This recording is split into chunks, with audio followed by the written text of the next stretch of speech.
Hello and happy Thursday. It's what I like to call Friday Eve.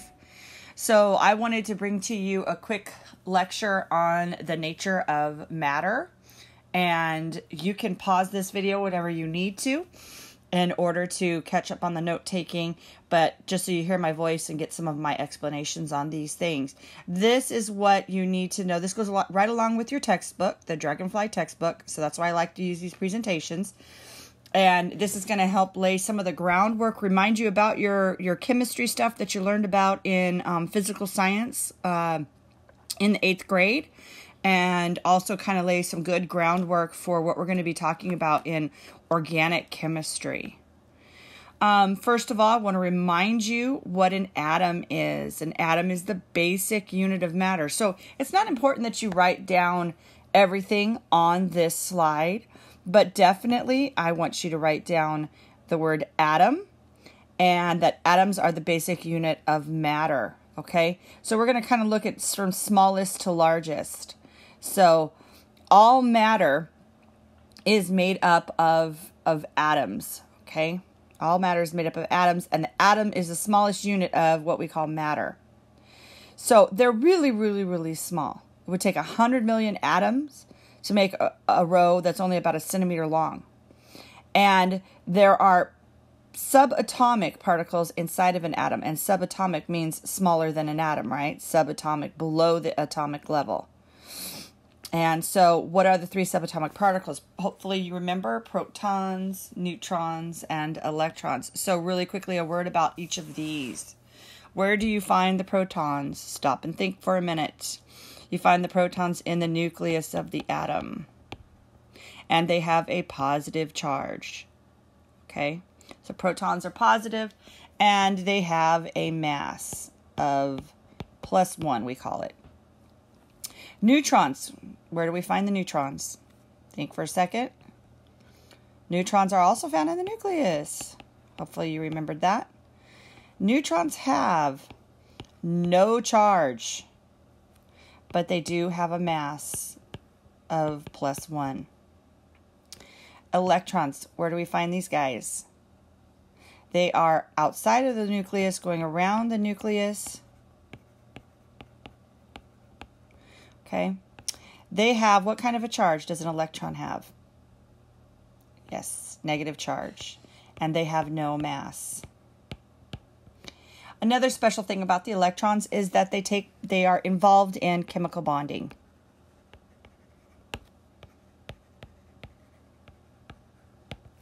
And we'll talk more about chemical bonding in the next few slides. So these are the three pieces that make up the atom. And we're now finding out that these particles even have smaller particles. But that's something for chemistry and physics. We're not going to talk about them in any more detail here. These two particles here, neutrons and protons, contribute to the mass of the atom. Okay? So the mass of the atom, where would it be contained? It would be in the nucleus, because both of these particles are located in the nucleus. And these two items together give us what's called the atomic number. The atomic number of an element is going to be what you use to identify that element.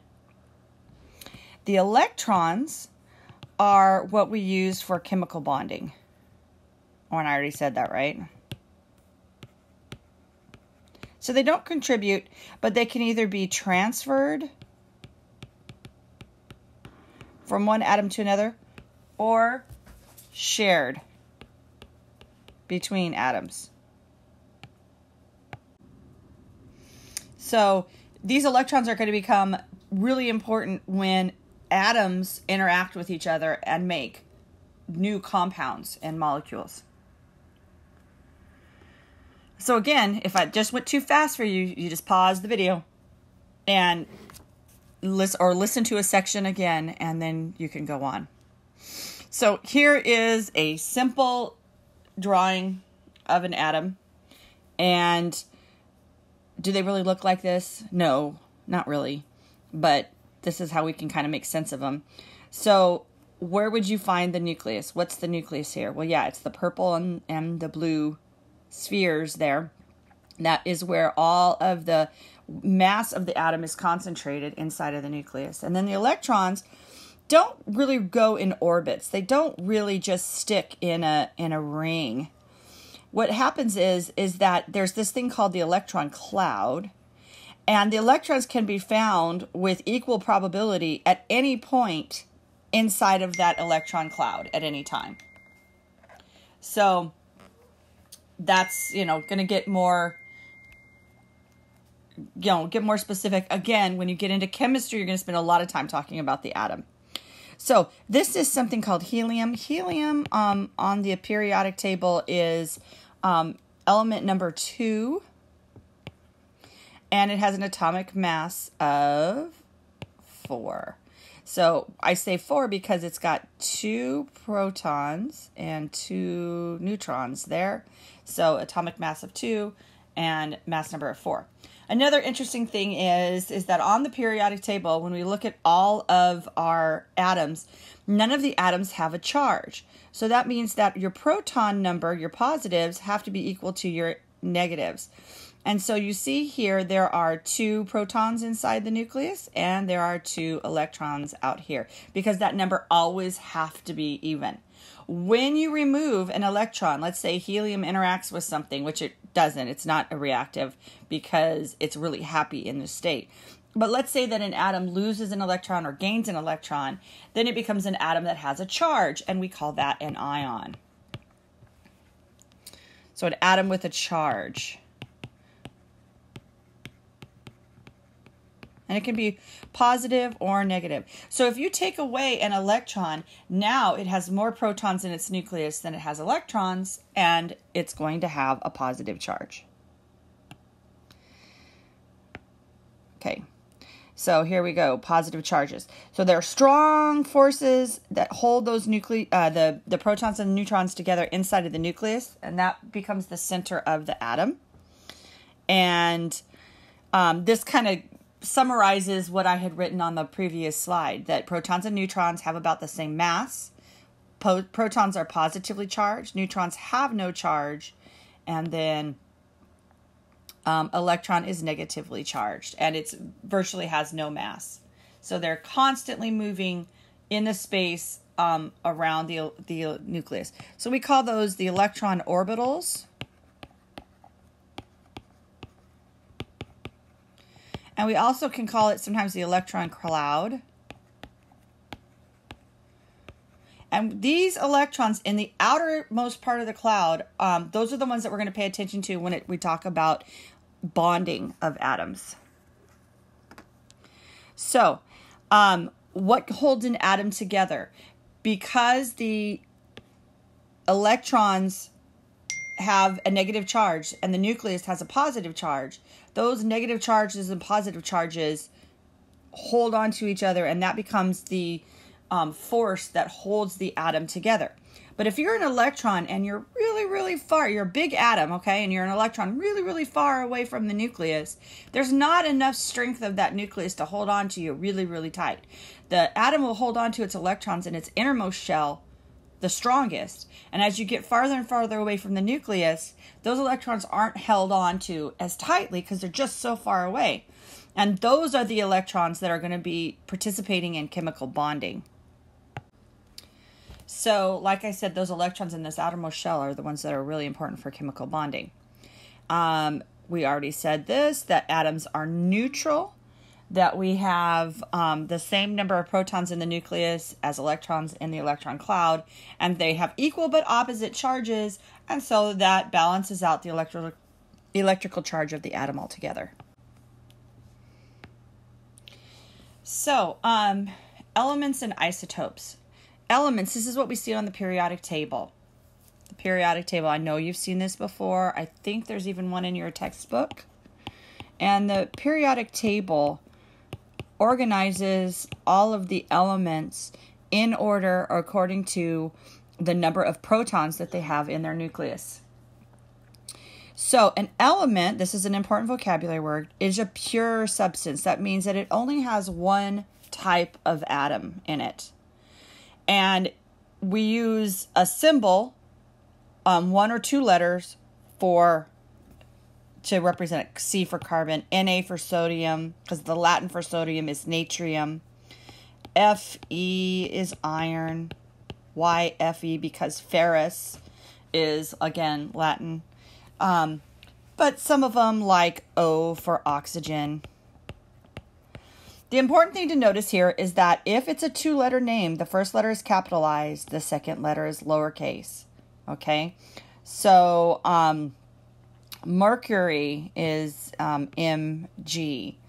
And then we have, no, I'm sorry, that's magnesium. Mercury is Hg, I think, yeah. Gosh, we have N for nitrogen and H, hydrogen. So lots of different ones, and you'll learn again lots more about that in chemistry next year. So the atomic number is the number of protons. So if you look at something like carbon with 6 protons inside of its nucleus, it has an atomic number of 6. There are more than 100 elements that have been discovered, but only a few of them are commonly found. Some of the elements that have been discovered at the very high numbers in the periodic table have only been manufactured in laboratory settings, so not naturally occurring. Isotopes. Isotopes are atoms, okay, of the same element. So the element is the same. It's just the number of neutrons that differs. Okay, so an isotope, same number of protons, but different number of neutrons. And we're going to see this with something like carbon-12 and carbon-14. Both of these things are carbon. They all have 6 protons in the nucleus. And that's what tells us that, yes, it's carbon. But carbon-12 has 6 neutrons. And carbon-14 has 8 neutrons. So in our environment, there is a certain percentage of carbon-14 at all times. But over time, the isotopes lose, we say they radioactively decay, and they lose electrons over time. And gradually, they become carbon-12. So when we talk about carbon-14 dating as used for figuring out the age of organic material, of stuff that was once living, we look at the percentage of carbon-14 compared to the percentage of carbon-12, and that gives us an idea of how long. Because we know that it takes over 5,000 years for half of the carbon-14 to turn into carbon-12, to lose those 2 electrons. So isotopes are really important for dating of fossils and rocks and things like that. So an isotope is just the same element. They're both carbon, but one has 6 protons in it, and carbon-14 has 8. They both have 6 protons. Carbon-12 has 6 neutrons, but carbon-14 has 8. So carbon-14 will radioactively decay over a period of time, 5,000 years, and turn into carbon-12. Okay, so there's carbon-12, carbon-13, carbon-14. Different number of neutrons. So that's what we use for carbon dating. Okay, how are all the isotopes of an element similar? So now that we just talked about isotopes, take a second and think about this. This would make a great question to use in the left-hand column of your notes.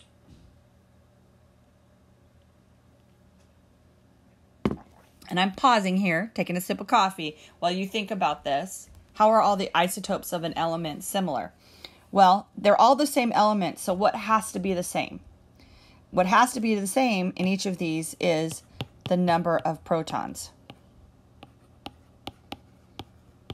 The number of protons has to be the same, because if you change the number of protons, you don't have the same element anymore. So you can change the number of electrons, and you can change the number of neutrons, but you cannot change the number of protons, okay? So in an isotope, what are you changing? The electrons or the neutrons? You're changing the number of neutrons. When you change the number of electrons, you make an ion. And that's what we get when we do chemical bonding. Isotopes change the number of neutrons, and this is radioactive decay.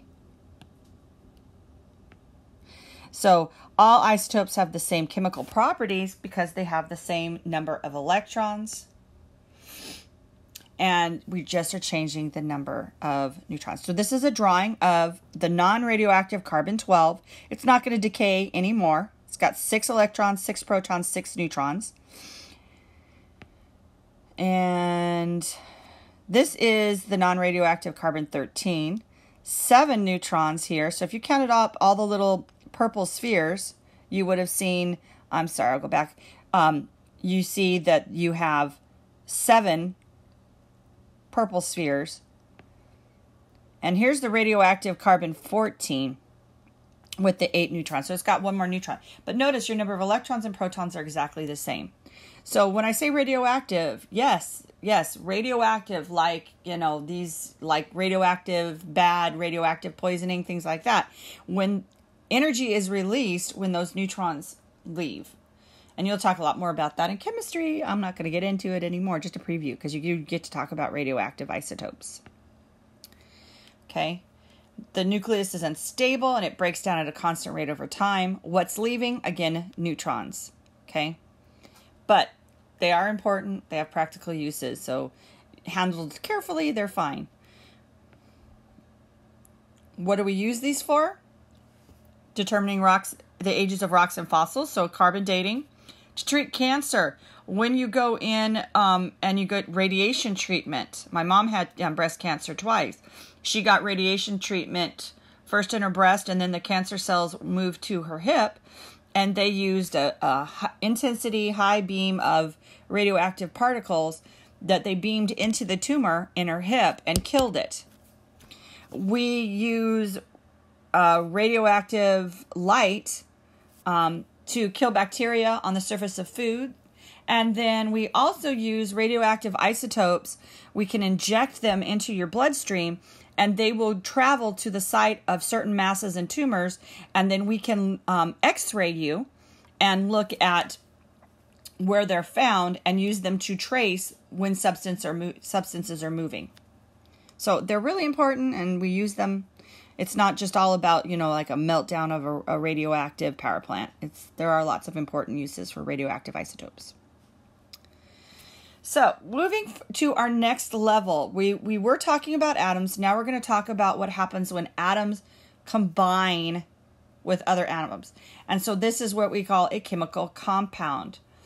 2 or more elements that are found together in definite proportion. So a compound is 2 or more elements that are found in definite proportion. And the physical and chemical properties, the way they behave, and sometimes the way they even appear, are going to be different from what you make from them. Perfect example is sodium chloride. Okay, so we can talk about sodium chloride. I think this is the example that they give us in the book. Oops, got to go to the next screen. Sorry. So when we write down the chemical formula, we have to write it down as a chemical equation, not a chemical equation, but symbolically. So water, something you're familiar with, has the formula of H2O. So the little 2 here is called a subscript. And the subscript tells you how many atoms of that type you have in that formula. But if it was written like this, what does this number here in front mean? That number is called a coefficient. And that tells us that we have 2 whole molecules of water.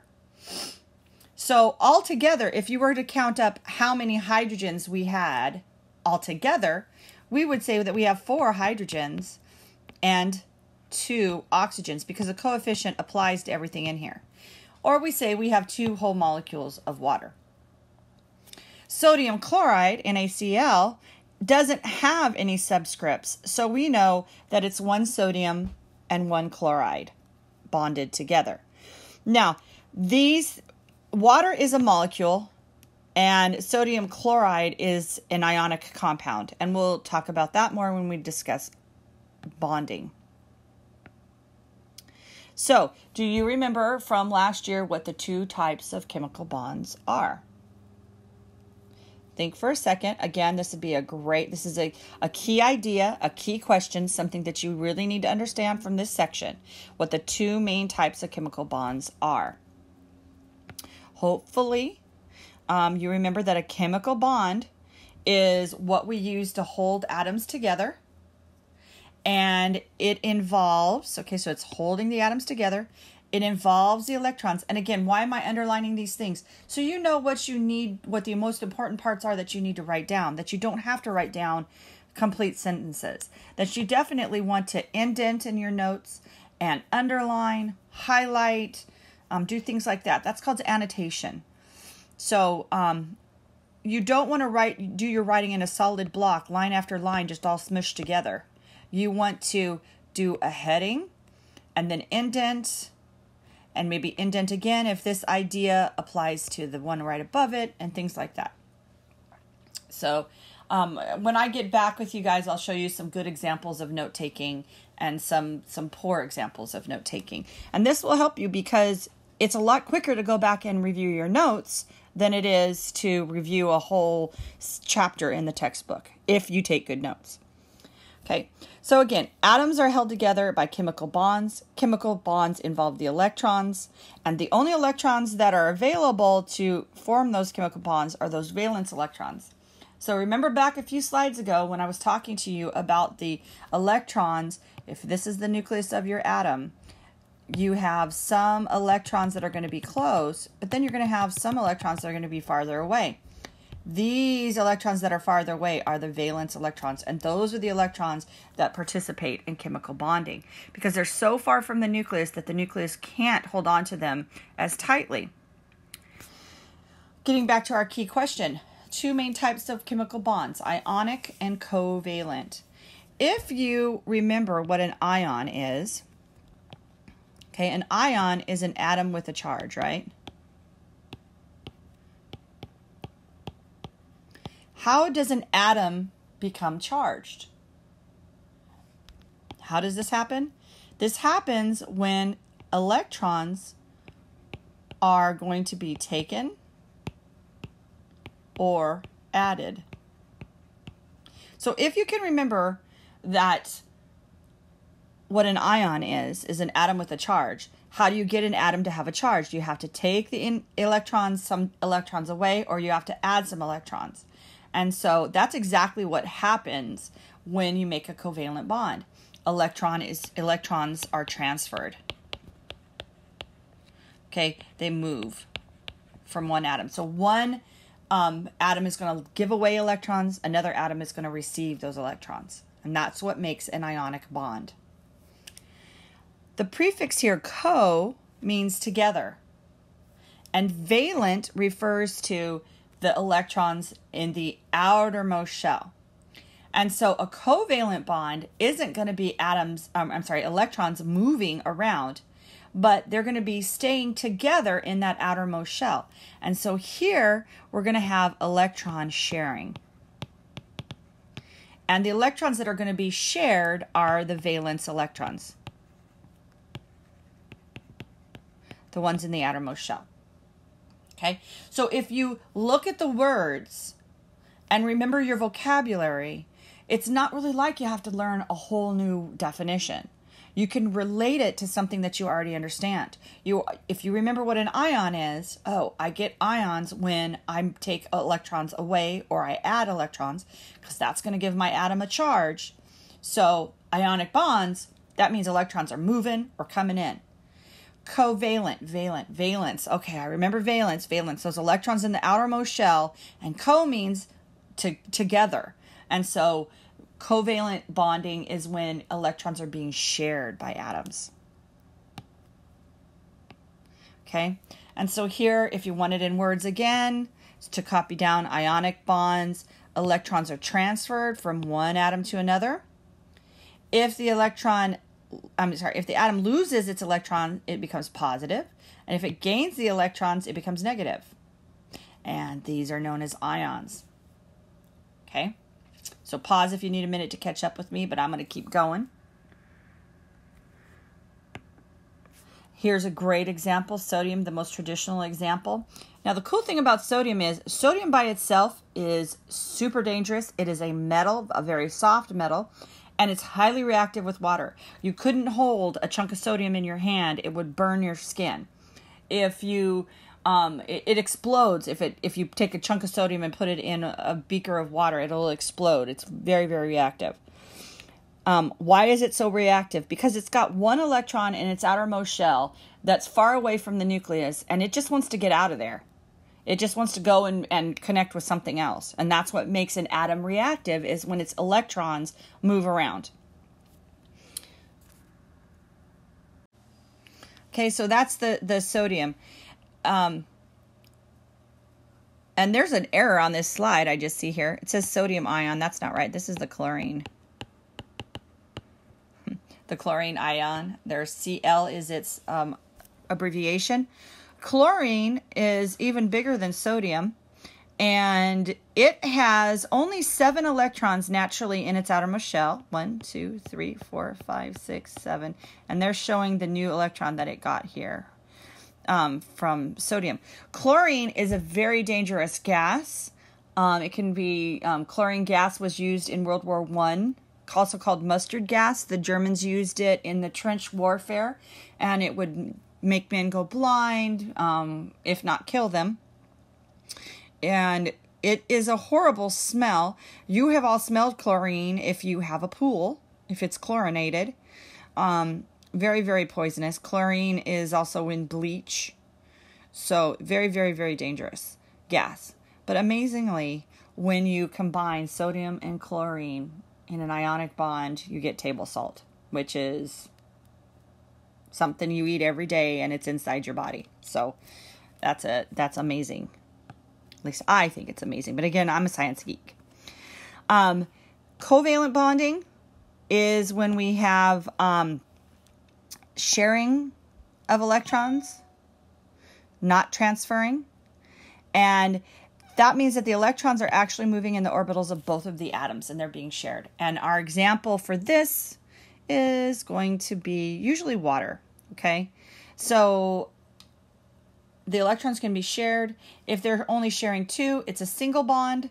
If they're sharing 2 sets, that would be 4 electrons, it's a double bond. And if they share 3 sets, it's a triple bond. When we have that sharing, we call it a molecule. Okay, the structure that results when atoms are shared by covalent bonds is called a molecule. And molecules stay together. They don't break down. They stay together unless you're doing a chemical reaction with them. And this is the smallest unit of most compounds. So this is going to lead us into what we're going to be talking about next. Water, perfect example. Water molecule is 1 oxygen and 2 hydrogens, and they form a covalent bond, which means, that the hydrogen atoms, they only have 1 electron. They share that electron with the oxygen, and so it takes 2 hydrogens with their 1 oxygen to satisfy the need of that oxygen. Because those the valence electrons that we talked about earlier, we want to have what's called a stable octet. Do you know what octo means? 8, right? So electrons like to have 8 electrons. Atoms like to have 8 electrons in their outermost shell. And so it takes 2 hydrogens here, each bringing 1 electron to the party to make water, the oxygen, a stable atom with 8 electrons in its outermost shell. Van der Waals forces means that sometimes molecules can gain stability by lining up and using the charges on the molecules between them. So you'll learn much more about intermolecular forces, the forces holding molecules together between the molecules. Okay. van der Waals forces, this becomes really important when we're talking about water and how water behaves. Not as strong as ionic and covalent, but important still. And this is giving you examples. This is a gecko. And the gecko's feet has all of these tiny little bristles on it. And the foot of the gecko can get a really amazing grip, and they can climb up glass and amazing things. And they're actually using this technology to create things that would allow people or robots to scale up the side of a building, for example. Okay, so that's why the gecko can grip the wall, and we're looking at this technology and using it for robotics and so on. So I like to do these quizzes at the end of the section, and so let's see how you do on these answers. The particles that move around the nucleus of an atom are called, and we pause, and you get your answer, and then I show you, here we go, electrons. Okay, particles that move. Remember, where do we find the neutrons? In the nucleus. Where do we find the protons? In the nucleus. Electrons move around the nucleus, and an isotope is the same atom, just a different number of neutrons. The atomic number of carbon is 6. How many neutrons does the isotope of carbon have? Well, if its atomic number is 6, that means it's going to have 6 protons. But if its total mass is 14, how many neutrons is it going to have? 8. There we go. Which of the following statements about the 3 isotopes of carbon is true?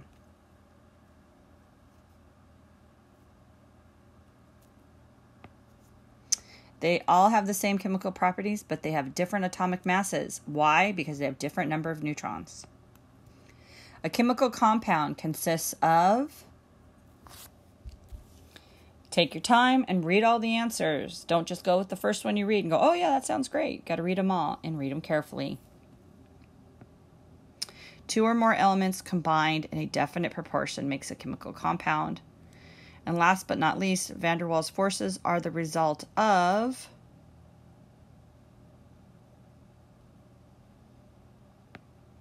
unequal sharing of electrons. So that's the end of this section. Just do your notes, hopefully on a separate piece of paper, because you don't have your notebooks right now. And I will be talking to you soon, but this is the body of your notes. Okay, have a good day, you guys. Bye.